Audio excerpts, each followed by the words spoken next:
5, 4, 3, 2, 1. Welcome to the Common Man's Take on Sports with Kevin and Quentin.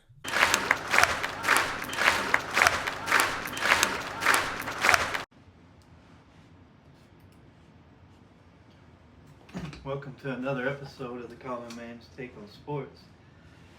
This is our college football episode. We're going to talk about some games that we're excited about to view this holiday weekend, opening weekend, what intrigues us and what we're looking for, and just some of the matchups that we think are going to be really good matchups this first week. So without further ado, let's jump right on in, Quentin. Okay. So let's talk about the Florida State-Georgia Tech game we watched the other day. So I was a bit surprised. I did think that Florida State would take a step back because last year I felt like their whole offense revolved around Jordan Travis, and I just felt like any time that he was, well, you could even tell when he got injured at the end of the year and they played those last few games, that their offense was anemic without him. And I wasn't sure if they had somebody, ready to step up and replace him. And from the looks of that game, Florida State and Georgia Tech, they do not. Their offense still looks anemic. Their defense is what surprised me the most, though. I thought they would still have a solid defense because they had a solid defense last year. But man, Georgia Tech just literally ran it down their throat, and there was nothing they could do about it. Like they knew it was coming every play, and they couldn't stop it. Yeah, they could. Georgia Tech. They were just like dominating their defense. Their defense could not stop them when they threw the ball, when they ran the ball, especially with the running. Yeah. I really like Georgia Tech's running because they were. They were just going past Florida State's defense. I think the running was probably the worst part. Yeah, I'm with you, man. They couldn't stop it. They knew it was coming, and they couldn't stop it. Yeah. Like that's hard. Florida State is in for a rough year this year if they don't fix that offense and that defense. Tomorrow is Thursday, 29th. Then starts the weekend off with the first set of games for this weekend. You got Rutgers and Howard, West Carolina and North Carolina State, North Carolina, Minnesota, Mary State, Missouri, Utah, Southern Utah, Lindenwood in Kansas, and Eastern Illinois in Illinois. So I'm going to tell you right now, the only game I'm really going to pay attention to is probably North Carolina and Minnesota. I may catch some of that Howard-Rutgers game, but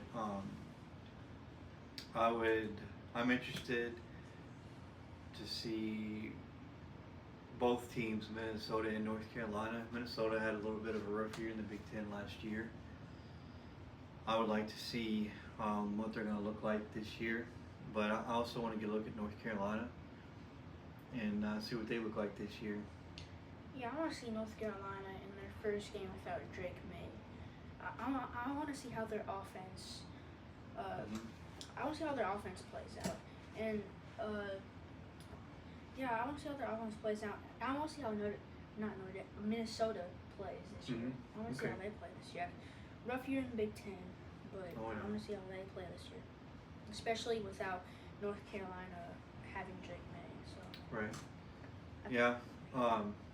North Carolina's been pretty solid the last few years. Ever since. I don't know, I can't think of his name. He was at Texas forever, but ever since their coach got there, they've been pretty solid. He's done good recruiting. They're not winning any championships, but they've been a pretty solid team and tough out. I know that teams have struggled with them. So, yeah, I'm interested to see how North Carolina looks this year. Nothing really pops off the sheet to me about them, but, we'll see what happens in that game. Move on to Friday, the only game that really interests me for Friday. I don't know, maybe I'll tune into the Oklahoma Temple game for a little bit. just to see what Oklahoma looks like first game out. You're not really going to get much out of that game though, because Oklahoma should pretty much dominate Temple.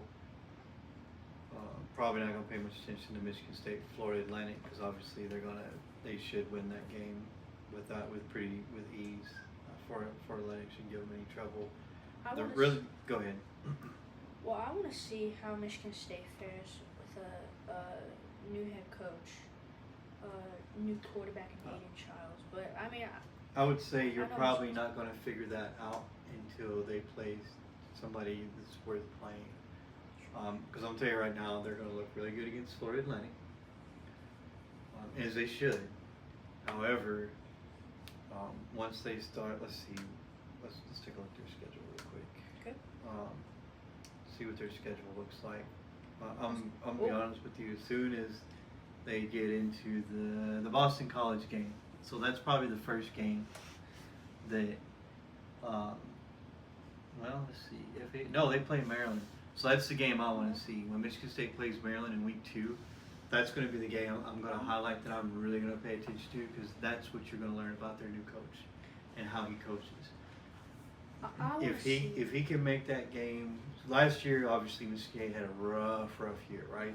Oh yeah. So if he can be competitive in that game, not necessarily win it, but be competitive, and you can see that he's making some of the right play calls, and maybe the players he has just aren't executing, then you can see that okay, this guy might have something if he can start getting in some recruits. But you're not going to learn anything against FAU. That Maryland game, that's the one that you're going to learn a lot about that coach and how he coaches. That would be my first one I would pay attention to if you really want to see what they're going to be. I want to see how they play, because 4 straight ranked opponents. I want to see how they play against Ohio State, Oregon, Iowa, and Michigan. Well, I can predict the Ohio State game. Ohio State's going to run out of the stadium. The $28 million team they assembled there, they'll run Michigan State out of the stadium. Yeah, they don't have the team nor the players to compete with that. They don't have mentality either. They just don't. Oregon's obviously beat them by like 50.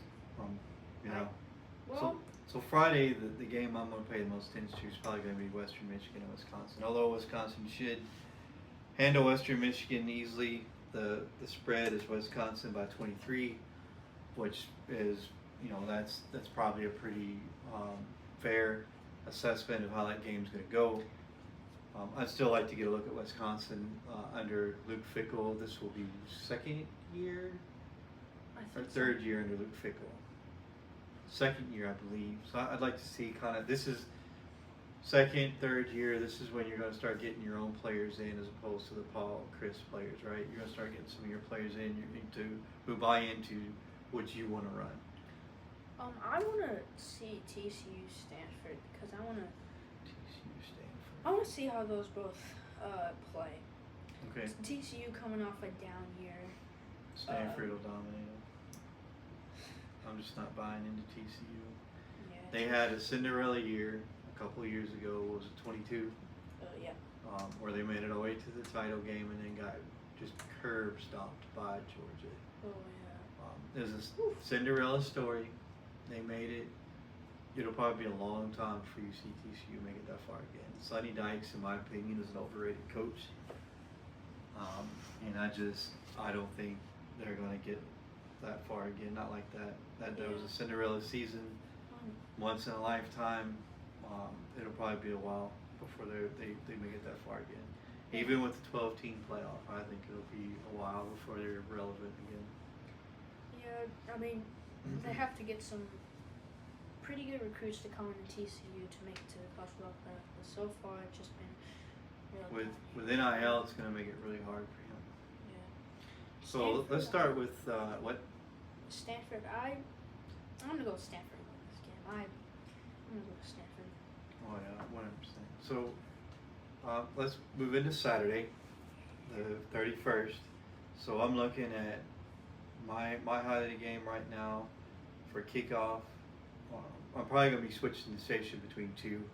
For my highlighted game, I'm going to pay most attention to at the 11 o'clock kickoff on ABC is Clemson, Georgia. Clemson, Georgia is what I want to see on Saturday. That's going to be, in my opinion, that's going to be a very good game. A lot of people are picking Georgia to win big. The spread is 13.5 Georgia. I think it's going to be closer than that. I think people are underrating Clemson and Dabo Swinney and that coaching staff just because they haven't been the championship caliber the last couple of seasons they had been in the past. But I think that game is going to be more competitive, and I think that Clemson has an opportunity to pull that upset off and beat Georgia.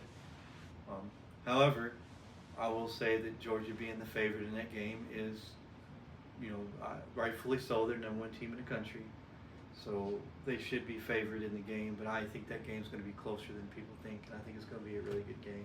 I'd like to see Cade Klubnik. He's going into his second full year as a starter. He had a full year last year. Towards the end of the season, you could kind of see the light go on for him.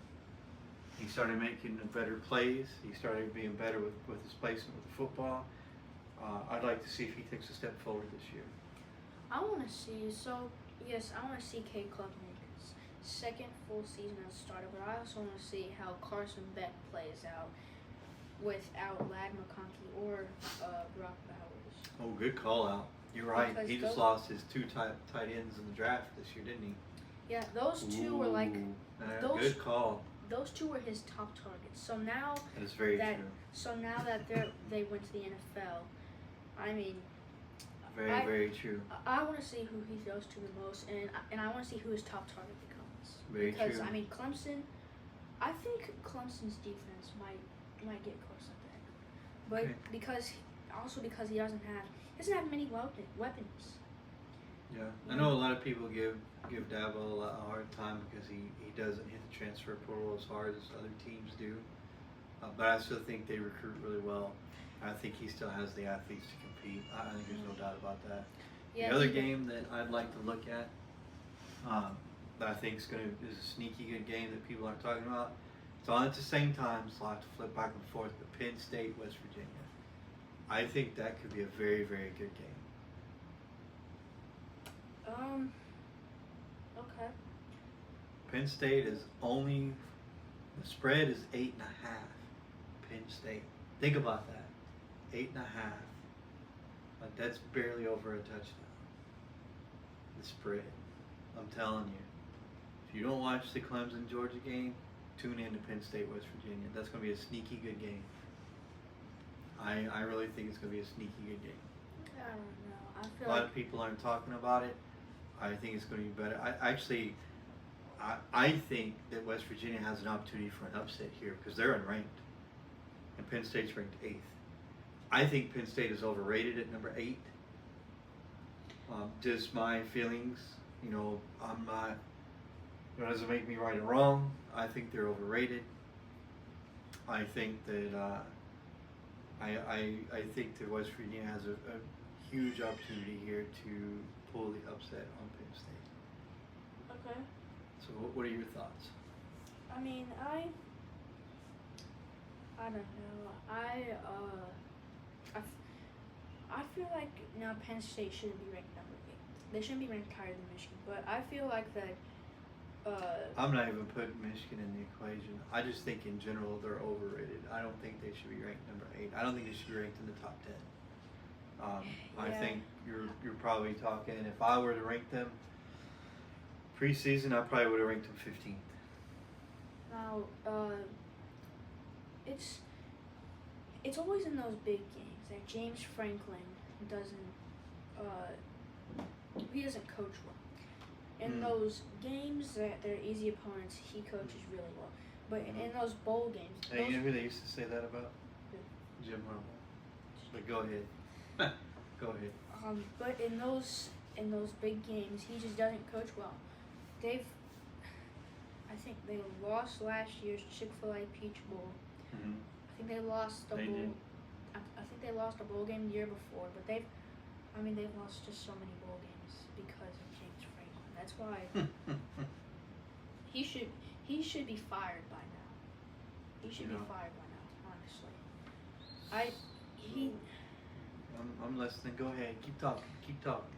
But I don't know about West Virginia though, because West Virginia, I don't know. I think last year they had the opportunity for an upset. This year, I'm not really. Where are they playing? They're playing in West Virginia. Oh, I'm telling you, if you want to bet on that game, take West Virginia. I'm not. They're playing at West Virginia. Ooh, I smell an upset. I'm telling you. You may be right. Maybe Penn State goes down and throttles them, or pulls out a close win. I just think that West Virginia has an opportunity for an upset, and they're at home. That has all the first game of the year. That has all the makings for an upset, man. That's all the ingredients right there. I think I'm calling upset for that one. But go ahead, finish what you were saying. Okay. Now that I'm looking at West Virginia's starting QB stats. Oh. See what I'm saying? Oh man, now this. See what I'm saying? I'm telling you, West Virginia's better than people think. They were 9-4 last year. That's not a horrible record, man. Actually, that record 9-4 could get you into the playoff this year. 9-3, 9-4, depending, right? 12-team playoff. It's possible. It's possible. 9-3, 9-4 team could make it in, depending on circumstances. So I'm telling you, West Virginia is not as bad as people think. Okay. I think they're going to be pretty solid, and I think they're going to give Penn State a hard time. Well, book it right here. I called the upset. This changes everything. What changes everything? Looks like I'm picking West Virginia. Man, I'm not saying that they're for sure going to beat Penn State. I mean, let me clarify. Penn State should win that game by all means, right? However, for me, I think that West Virginia has a very good opportunity. It's in their house, right? They're at home.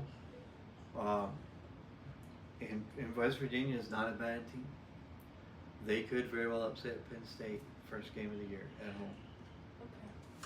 Well, if Penn State loses this game in the offseason, I should see James Franklin be fired. My other reason why I think that Penn State could possibly lose this game is, let's talk about Penn State's quarterback, Drew Ellar. So last year, a lot of the conversation around him was I believe he was a sophomore. And so everybody was like, oh yeah, coming out of Penn State, everybody was like, oh yeah, he's going to take that huge step forward. He's going to da. He didn't, right? So this year, he has to show me he's going to take that step forward. I haven't seen it yet. And if he, turns the ball over like he has a propensity to do against West Virginia, that could spell doom for Penn State, right? He didn't turn over the ball a whole lot last year, but I just didn't see what everybody was talking about. He didn't stick out to me among quarterbacks in the Big Ten. I don't think he's an elite quarterback, so we'll see. I think West Virginia has a really good opportunity, and they should take advantage of it. I really think that they have an opportunity to win that game. Okay, well, I'm looking at Drew Ellar's stats here from last season, and I am looking. So, in those, big games against Ohio State, 42.9 completion percentage, 1 touchdown. He was 18 completions, 42 attempts. Against Michigan, he had an even worse game. 10 completions, 22 attempts, 70 yards passing, and a touchdown. See what I mean? I mean, those big games, it's not Drew Ellar's fault. It's James Franklin's fault. He's not coaching right in those big games. All right, let's move on to the 2:30 time slot, right? Yeah. All right. The game I'm looking forward to watching at 2:30 time slot is the Miami-Florida game. I want to see that. That's always been a game to watch because those two teams do not like each other. They're obviously both from Florida and they have a history going back a long time. Miami is favored by 2.5. I think that's fair. But Florida's been down the last few years, right? Who's their coach? Billy Napier. Man, he's got to be on the hot seat right now because Florida has not competed under him. So I'd like to, if Miami comes out and beats Florida, man, that dude's job's going to be in jeopardy. But I think the Florida-Miami game is going to be a really good game. I think it'll be one to watch. I think it'll be really exciting. I think the problem these past few years has been Florida's defense. I'm looking at their last 5 games for last season. Mm-hmm. They allowed 43 points against Georgia, 39 points against Arkansas, 52 points against LSU, 33 points against Missouri, and 24 against Florida State. I feel like it's been their defense, and their offense hasn't been able to match up to the other team because of their defense. Okay. On ESPN analytics, the matchup predictor, Florida is favored to win. Interesting. But I don't think Florida's gonna win. I'm going with Miami because, well, I also want to see this game because I want to see how Cam Ward and Damian Martinez play. I want to see how that Miami offense goes, especially with Cam Ward and Damian Martinez. I want to see how their offense goes. Okay. Especially against a team like Florida. You know, especially against you open the college ball season against your rival. Okay. I want to see how this is like a team that you'll see how they are, especially with their offense. You'll see how they are. You'll get a good look at Cam Ward and Damian Martinez, how they go together. Okay. For the night game slot, obviously I'm going to be watching the Michigan-Fresno State game. However, I would say that the game, if you're not watching the Michigan-Fresno State game, the game to watch would be Notre Dame-Texas A&M. I believe that'll be a good game. Texas A&M is actually favored in that game by 3. It is at Texas A&M. But I think Notre Dame has a big opportunity to win this game. Texas A&M hasn't been stellar last few years. They always rank them, and they always fall out of the ranking. I'll have to look. What was Texas A&M's record last year? Okay, let's see here. We go to Texas A&M.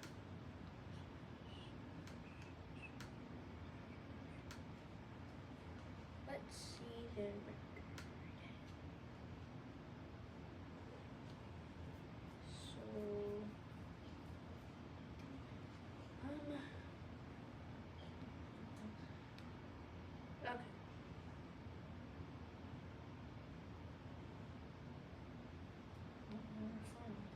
Sorry, don't worry about it. Texas A&M's been down the last few years.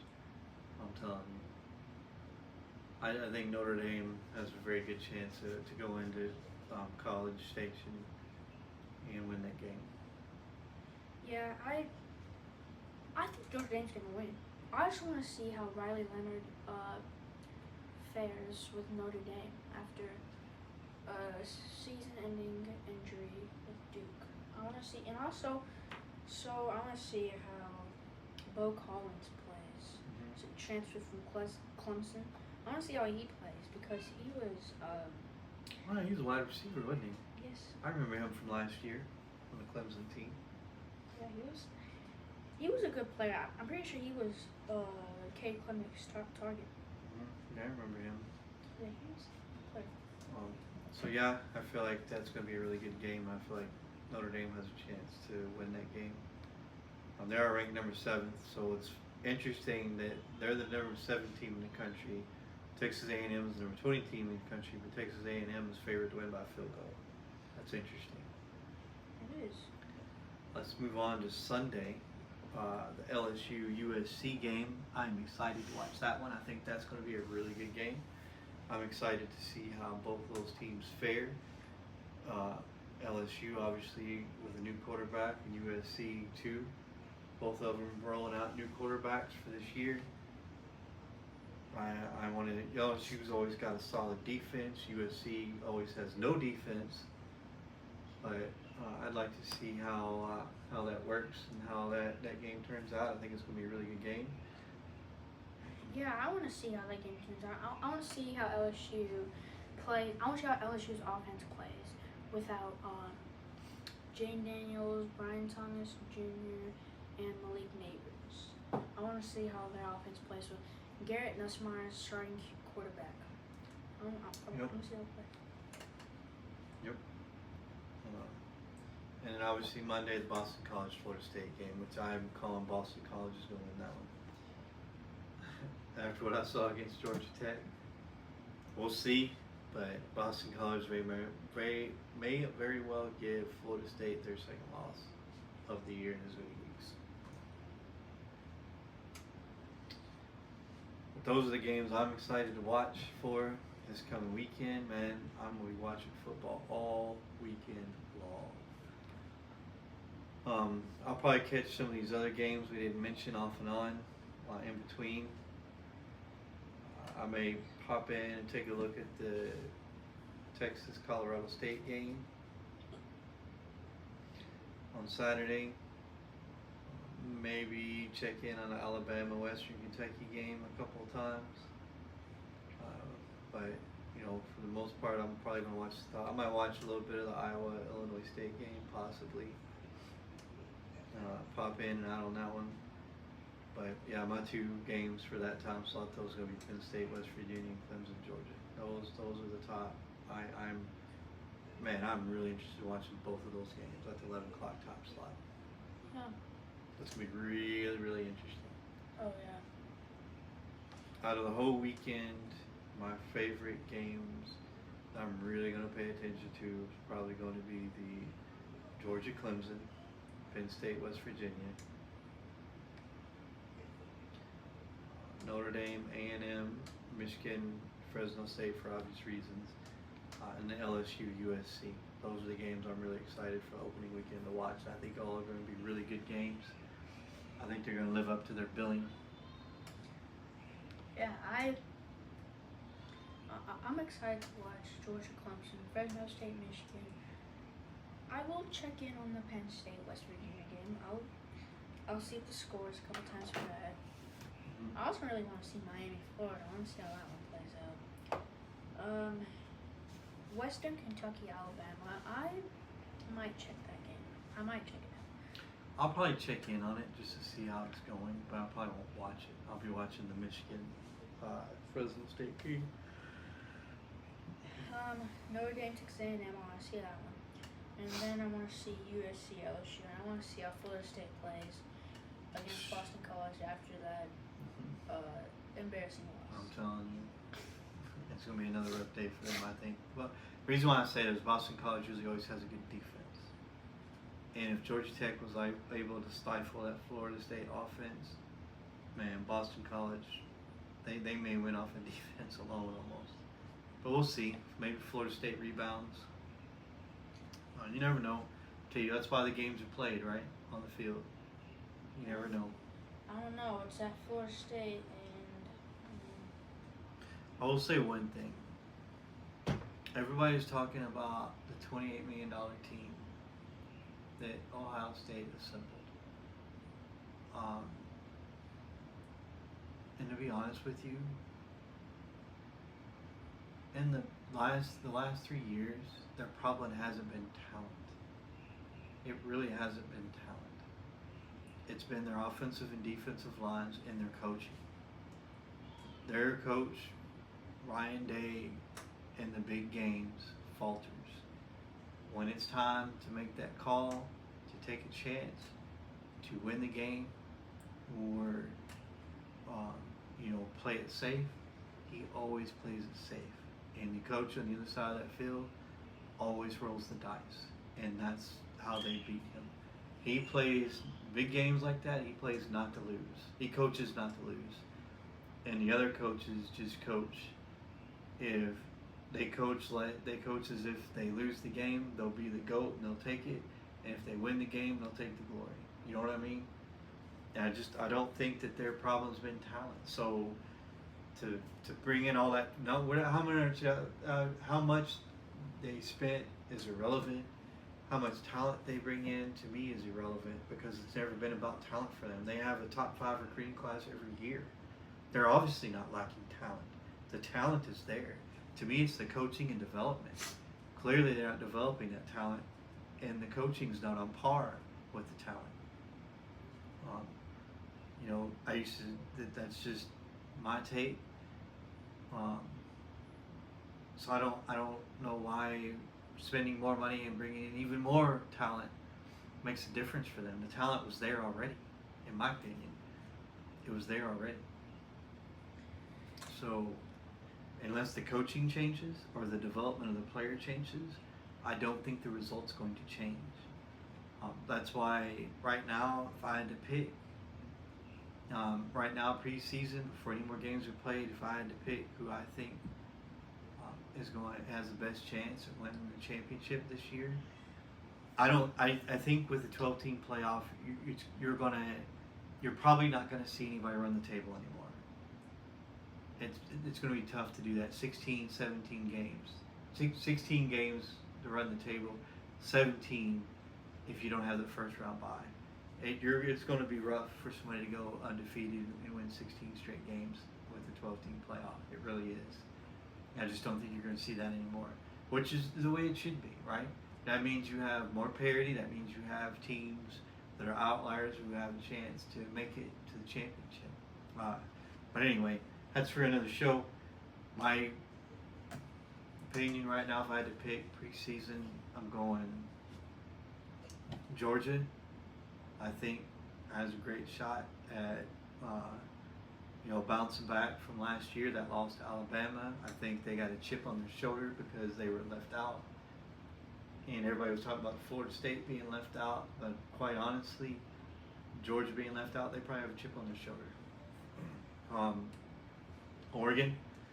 Everybody's picking Oregon to win the Big Ten. I'm not ready to crown them Big Ten champ yet, but I think even if they don't make it to the Big Ten championship, I think they'll make the playoff. I think they have a great chance of winning in the playoff.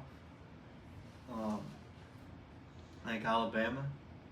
I don't think you're going to have this huge drop-off with Kellen DeBoer out there. Obviously, he just took Washington to the championship game, and he didn't have the same talent that he's going to have at Alabama. He's probably going to take Alabama, so Alabama's going to be good. Kalen DeBoer is a good coach. I think Alabama has a great chance to be right back in that playoff and a championship contender. Texas. I think Texas returned almost everybody. They have a great chance to be a contender for a championship. Those are my picks. I think Clemson's probably my dark horse. Everybody's kind of forgotten about Clemson. Again, like I said earlier, since they haven't been in the championship race the last couple of years, everybody's kind of forgot about them. Check it now. They could still get in the playoff. And I think a 9-2 Clemson team would be dangerous in the playoff, even without a first-round bye. You know what I mean? So that's my picks. What say you? Well, I'm gonna go with Georgia. Obviously, I think Georgia has a great chance of winning a national championship this year. A really good chance of making the college football playoff. Mm-hmm. And I think they have a pretty good chance of getting a first round bye. Next, I agree. Next, I'm going to go. For me, the Big Ten is probably going to come down to Ohio State, Michigan, or Oregon right now. If I had to pick, that's the three teams I think that the Big Ten will come down to as far as who wins the Big Ten and gets that first round bye. I'm just not buying. I haven't bought into Penn State yet. Ohio State's always tough. They're always going to be tough. Michigan's always tough. And then obviously I think Oregon's going to be pretty tough. I'm going to go with, let's go with Oregon at number 2. Oregon. I think LSU is going to be a dark horse out of the SEC too, because I don't hear much people talking about LSU. I think they'll be good this year. Yeah. Which they were good last year. Okay, so Oregon number 2. Oregon does not have a 100% chance of winning the Big Ten. Now Michigan could jump out, get the Big Ten crown a fourth straight I'm time. just asking you who you think is, not who's going to take the seeds or get the bye. Who do you think has the best shot at championship right now, preseason, for any games played? My picks were Georgia, Oregon, Texas, Alabama. I think your dark horses are going to be Michigan, LSU, Clemson. And I think you can throw Notre Dame in there too. I think Notre Dame would be a dark horse. I'm going to go with, next, I'm going to go ahead and go with Texas. Texas has a good chance. And then I'm going to go with Alabama. Alabama has a really good chance, especially with Kalen DeBoer. Mm-hmm. He led Washington to a national championship last year. Yep.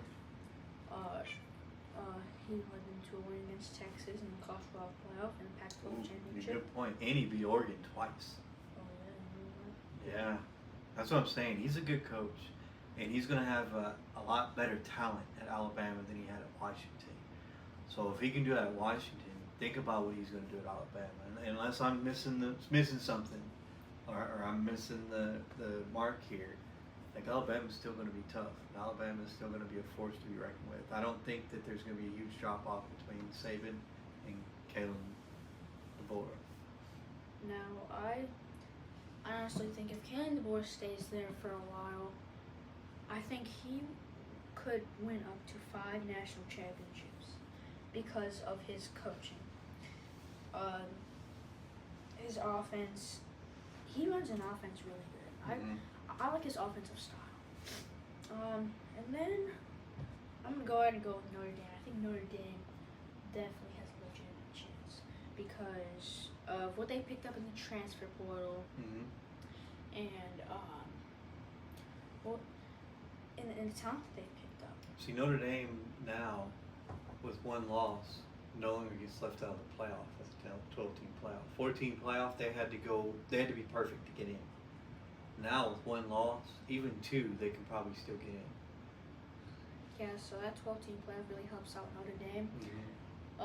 But I think they have such a legitimate chance. Then your dark horses, I'm gonna go with I know Clemson's one. I'm gonna go with LSU as another. And then what? I'm gonna go with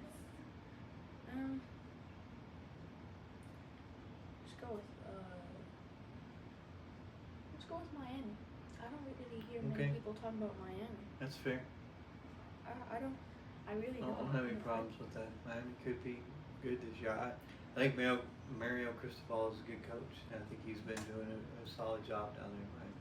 Yeah, I think this year they're gonna make college football playoff, and they might get at least to the quarterfinals because they're right now they have a pretty good football team right now, and they had a pretty good season last year. Yeah, no, I'm with you. I agree. Yeah. All right. Well, that'll do it for our show today. I know we went a little long, but we get a little passionate about college football. We thank everybody for listening, and we hope you join us again next time. Until next time, thank you for listening to the Common Man's Take with Kevin and Quentin.